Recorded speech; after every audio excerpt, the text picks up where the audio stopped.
Welcome to a new video. Finally you can learn something on this channel. So this is an easy beginner magic trick which just requires a deck of playing cards.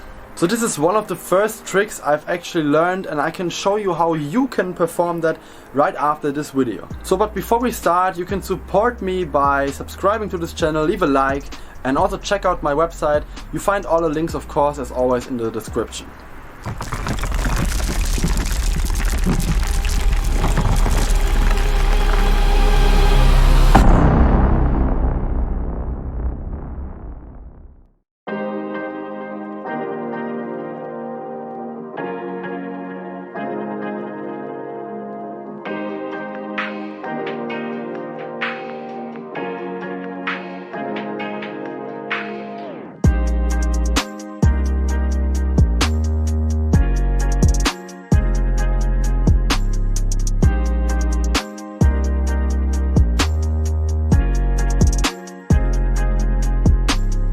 Many call this one the 6s and 9s trick. I call this one the Yin and Yang.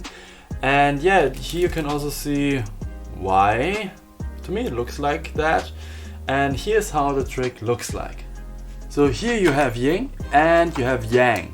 In this case it's the 6 and the 9. They always belong together. It doesn't really matter what you do to them. So for example, if I take the 6 and the 9, in this you can clearly see they are miles away from each other. But if I push them in here like that and like that, no fancy moves, just set it down, you see they are miles away, but they always belong together.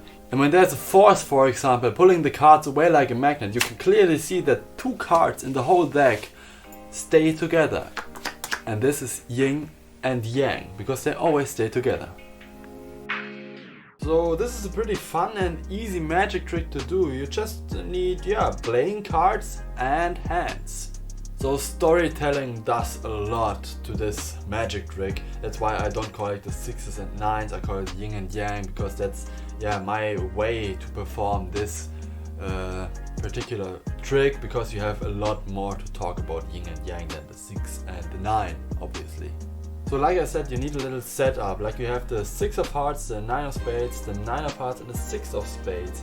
In this case, because I like this deck here and the design is not so different from the hearts and the spades, so I like to use hearts and spades. You can also use spades and clubs, but as long as you have it in this configuration, like that you have 6 and 9 from this type and the complete opposite of this one for the 6 and the 9 on the other side.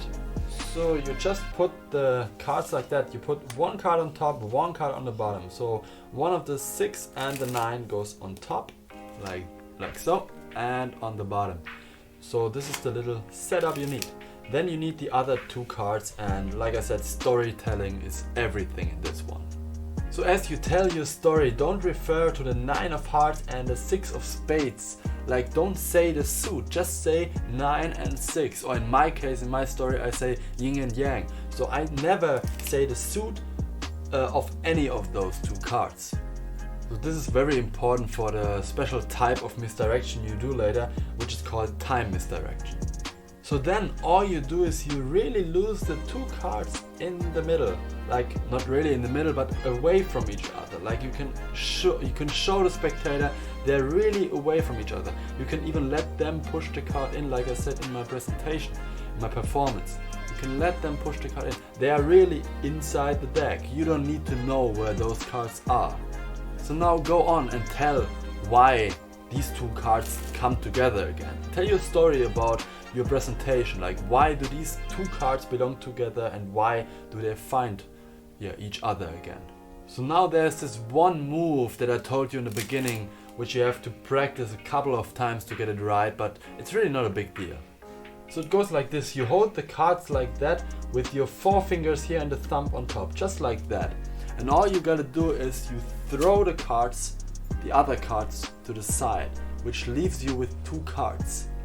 So sometimes it can happen that you actually cannot catch the cards properly, or you have only a little part, or like here, when you cannot concentrate on catching the card, then you sometimes get one card in between. This is also happening sometimes. So the more you practice this throwing and catching part, the better you will get at catching the cards and throwing them also in a different, certain kind of speed, so that it's easier for you to catch them.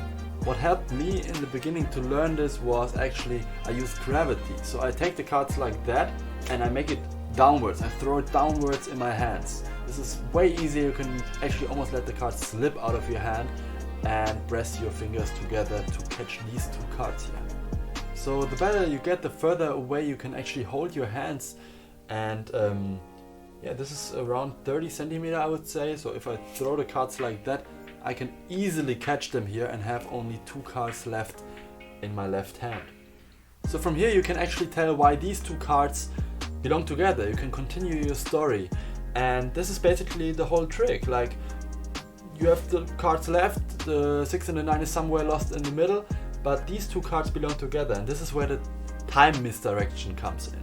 Because you did not mention the 6 of hearts or the 6 of spades, then the spectator will forget easily what card it actually was in the beginning.